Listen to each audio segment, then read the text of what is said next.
नमस्कार दोस्तों, आप देख रहे हैं HVS स्टडीज़ और इस वीडियो में आपके लिए 22 अप्रैल 2023 का करंट अफेयर लेकर आ गए हैं। करंट अफेयर के साथ साथ स्टैटिक जीके और रिलेटेड करंट अफेयर का रिवीजन करते हुए चलेंगे। अगर आप इस चैनल पर पहली बार आए हो तो चैनल को सब्सक्राइब कर लीजिएगा। वीडियो अच्छी लगे तो वीडियो लाइक करके ज़रूर जाइएगा।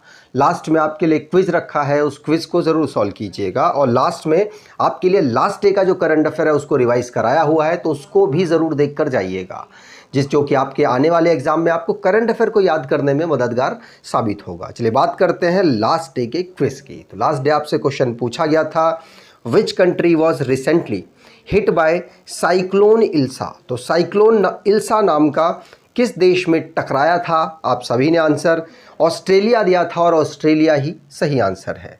आज के पहले क्वेश्चन की बात करें तो आज का पहला क्वेश्चन है, which states signed agreement to settle boundary dispute on 21 अप्रैल।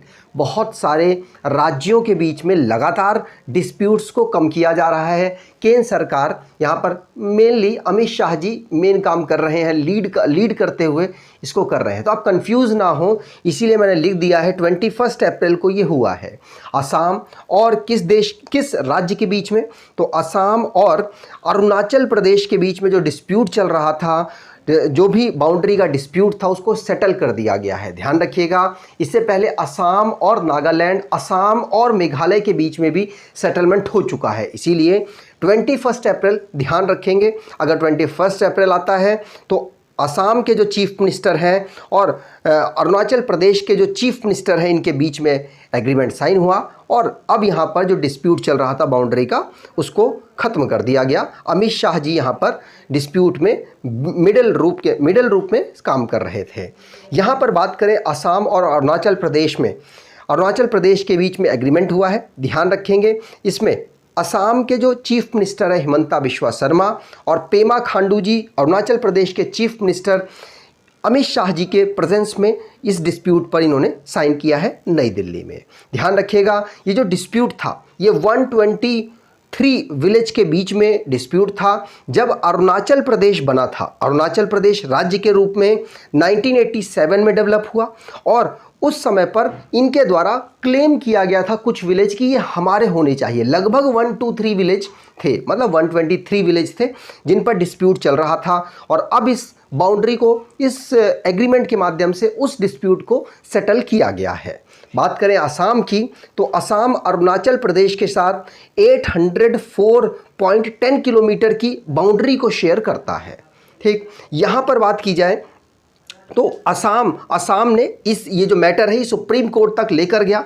अब कहीं ना कहीं डिस्प्यूट क्लियर हो गया है, तो ये सारी बातें ख़त्म हो चुकी हैं। अब जो भी हमारे नेशन संबंधित करंट अफेयर बने हैं उनको रिवाइज करते हैं। रिवीजन सेक्शन मोस्ट इंपॉर्टेंट होता है अगर आप वनडे एग्जाम की तैयारी कर रहे हैं, क्योंकि करंट अफेयर याद होना बहुत ज़रूरी होता है।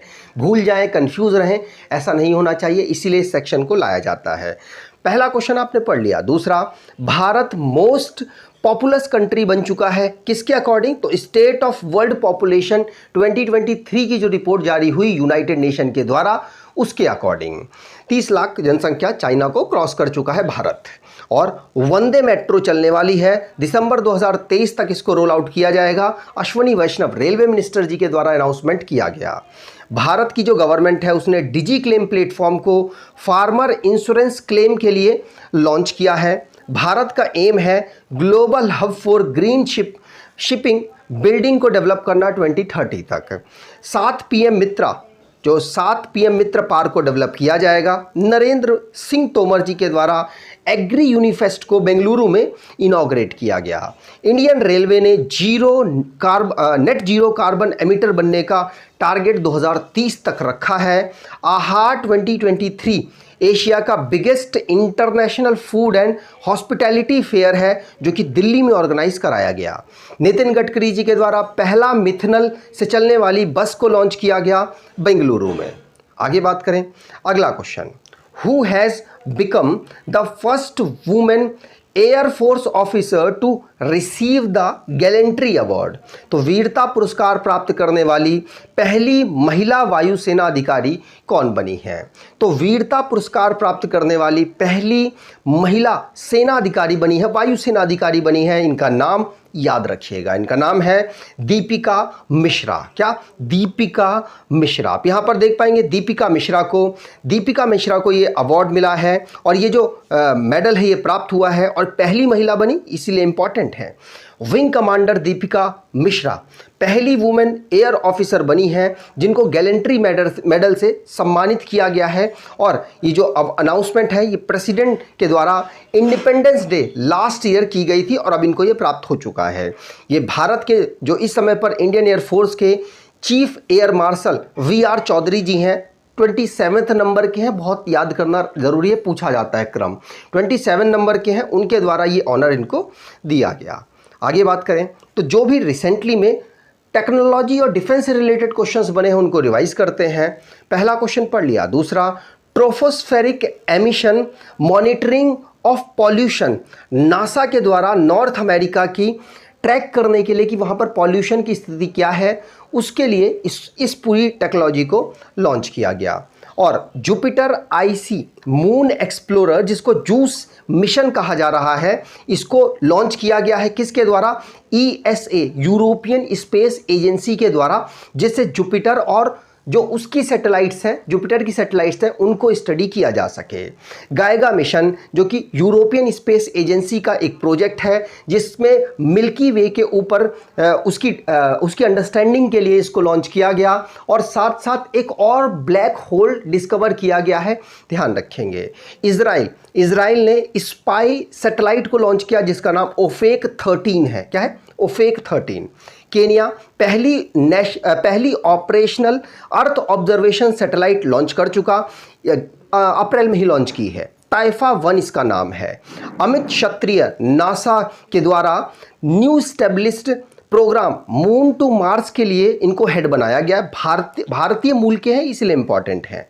नासा 4 ह्यूमंस को मार्स में सेंड करेगा, कब? जून 2023 में रहने के लिए। GPT-4 आप सुन रहे होंगे इसको, ये आर्टिफिशियल इंटेलिजेंस सिस्टम है जिसको ओपन AI के द्वारा लॉन्च किया गया। SpaceX जिसने 41 वेब इंटरनेट सैटेलाइट को लॉन्च किया है। आगे बात करें, अगला question, which state won the national award for best implementation of प्रधानमंत्री फसल बीमा योजना? तो किस राज्य ने प्रधानमंत्री फसल बीमा योजना के सर्वोत्तम कार्यान्वयन के लिए राष्ट्रीय पुरस्कार जीता है?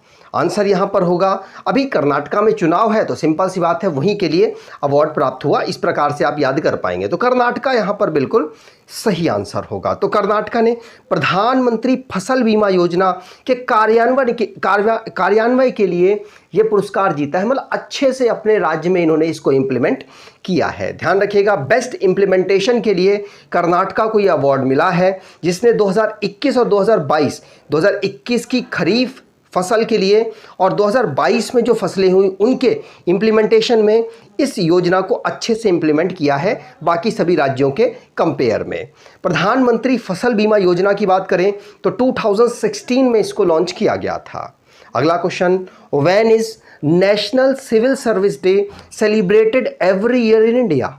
तो नेशनल सिविल सर्विस डे, राष्ट्रीय सिविल सेवा दिवस कब मनाया जाता है भारत में हर साल? आंसर होगा, भारत में हर साल हम 21 अप्रैल को इसे ऑब्जर्व करते हैं। इसमें सिविल सेवकों की अहम भूमिका, उनकी जो भूमिका है समाज के बेहतरी के लिए उसको दिखाने या फिर उसको उनके काम को प्रोत्साहित करने के लिए इसे ऑर्गेनाइज कराया जाता है। इसकी थीम विकसित Bharat, empowering citizens and reaching the last mile रखी गई है। ध्यान रखिएगा, सिविल सर्वेंट किस तरीके से बेहतरी के लिए काम करते हैं उनको प्रोत्साहित करने के लिए इसे ऑब्जर्व किया जाता है। 2006 से इस डे को पहली बार ऑब्जर्व किया गया था। ध्यान रखेंगे, इस बार 16 नंबर का सिविल सर्विस डे ऑब्जर्व किया गया। चलिए रिवाइज करते हैं इंपॉर्टेंट जो डेज हमने इस मंथ में पढ़े उनको। तो नेशनल सिविल सर्विस डे 21 अप्रैल को हमने ऑब्जर्व किया। चाइनीज लैंग्वेज डे 20 अप्रैल को। World liver day 19 April. World heritage day 18 April. World hemophilia day 17 April. Save the elephant day 16 April. World art day 15 April. International day of human space flight हम 12 April को observe करते हैं, और world health day 7 April, national maritime day 5 April को हम observe करते हैं। अगला question, Saathi portal mobile app has been launched by which ministry. तो साथी पोर्टल को जो एक मोबाइल ऐप है, इसको किस मंत्रालय के द्वारा लॉन्च किया गया? आंसर यहाँ पर होगा, ये लॉन्च किया गया है मिनिस्ट्री ऑफ एग्रीकल्चर के द्वारा। नरेंद्र सिंह तोमर जी, यहाँ पर ध्यान रखेंगे, नरेंद्र सिंह तोमर जी के द्वारा इस ऐप को लॉन्च किया गया, जिसका नाम साथी पोर्टल है। इस साथी पोर्टल की फुल फॉर्म है साथी seed traceability authentication holistic inventory, ये इसकी पूरी फुल फॉर्म है। यहाँ पर आप समझ रहे होंगे सीड को ट्रेस करने से रिलेटेड है, सीड की क्वालिटी मतलब चेक करने से रिलेटेड है। तो यहाँ पर इसका मेन फोकस है कि बेस्ट सीड रीच की जाए, बेस्ट सीड फार्मर्स तक पहुंचाया जाए, उनको रिच फार्मर बनाया जाए। मतलब इनके द्वारा एक कैंपेन चलाया जा रहा है जिसे बेस्ट सीड रिच फार्मर कहा जा रहा है। ध्यान रखिएगा, सीड की क्वालिटी इसमें ऑब्जर्व की जाती है, जिससे कि कोशिश की जाती है कि किसानों तक जो सीड पहुंचे वो बेस्ट क्वालिटी का पहुंचे, उनकी जो प्रोडक्टिविटी है वो इंक्रीज हो और कम फील्ड में ज़्यादा उनको प्रोडक्टिविटी प्राप्त हो। इसीलिए ध्यान रखिएगा, साथी पोर्टल मोस्ट इंपॉर्टेंट है। नरेंद्र सिंह तोमर जो कि एग्रीकल्चर मिनिस्टर हैं, उनके द्वारा इसको लॉन्च किया गया। अगला question, Kisan Sampark Abhiyan program is associated with which state और यूटी। तो किसान संपर्क अभियान कार्यक्रम किस राज्य व केंद्र शासित प्रदेश से संबंधित है? तो किसान संपर्क कार्यक्रम ये जम्मू एंड कश्मीर से संबंधित है। ध्यान रखिएगा, इसमें किसानों की हालत वहां पर जानना और साथ साथ उनकी बेहतरी के लिए क्या क्या किया जा सकता है, उसकी ऑब्जर्वेशन के लिए इसे लॉन्च किया गया। ध्यान रखिएगा, इस स्कीम में लगभग 3500 या 3565 3565 पंचायत जम्मू कश्मीर की मतलब कवर होती हैं, जिसमें फार्मर्स के वेलफेयर के लिए क्या क्या किया जा सकता है, उनको क्या क्या रिक्वायरमेंट है, उसकी यहाँ पर उसकी जो इन्फॉर्मेशन है यहाँ से प्राप्त की जाती है। तो ध्यान रखिएगा, पूछा जा सकता है। अगला question, who launched the world largest and most powered rocket starship की लॉन्चिंग फेलर। तो किसने लॉन्च किया दुनिया का सबसे बड़ा और सबसे शक्तिशाली रॉकेट स्टारशिप, जिसकी लॉन्चिंग फेल हो गई? आंसर यहां पर होगा, ये स्पेसएक्स के द्वारा लॉन्च किया गया था स्टारशिप, और उसकी लॉन्चिंग फेल हो गई। ये सबसे शक्तिशाली रॉकेट के माध्यम से इसे लॉन्च किया जा रहा था। तो स्पेसएक्स वर्ल्ड का लार्जेस्ट मोस्ट पावरफुल रॉकेट जिसका नाम स्टारशिप है, उसको टेक्सास यूएस से लॉन्च कर चुका था। 120 मीटर ऊपर जाने के बाद वो फेल हो गया था। ध्यान रखिएगा, पूछा जा सकता है। 2002 में इलॉन मस्क के द्वारा स्पेसएक्स नामक कंपनी को बनाया गया, जो कि अमेरिका में स्पेस से रिलेटेड काम करती है। आगे बात करें, अगला question, who has been appointed as the military adviser in the national security council secretariat. तो राष्ट्रीय सुरक्षा परिषद सचिवालय में सैन्य सलाहकार के रूप में किसे नियुक्त किया गया? आंसर होगा, यह नियुक्त किया गया है संदीप सिंह को। किसको? ए ऑप्शन यहां पर बिल्कुल सही है। तो Sandeep Singh retired air marshal हैं, इनको अपॉइंट किया गया है military adviser national security council secretariat में। ध्यान रखेंगे, ये अनिल चौहान की जगह इन्होंने ली है, क्योंकि अनिल चौहान जी भारत के अगले सीडीएस नियुक्त हुए थे अक्टूबर 2022 में, तब से पद खाली था और अभी इनकी जगह लेने वाले हैं। आगे बात करें तो जो भी रिसेंटली में अपॉइंटमेंट से रिलेटेड क्वेश्चंस बने हैं उनको रिवाइज करते हैं। पहला क्वेश्चन पढ़ लिया। दूसरा, तरलोक सिंह चौहान हिमाचल प्रदेश की जो हाई कोर्ट है उसमें एक्टिंग चीफ जस्टिस के रूप में ये अपॉइंट किए गए। सुधा शिव कुमार 40 नंबर की प्रेसिडेंट बनी है फिक्की लेडीज ऑर्गेनाइजेशन की। टीवी सोमनाथन हेड बने हैं किसके? पेंशन स्कीम के पैनल के। सलीमा टेटे ये AHF एथलीट्स एम्बेसडर अपॉइंट हुई हैं।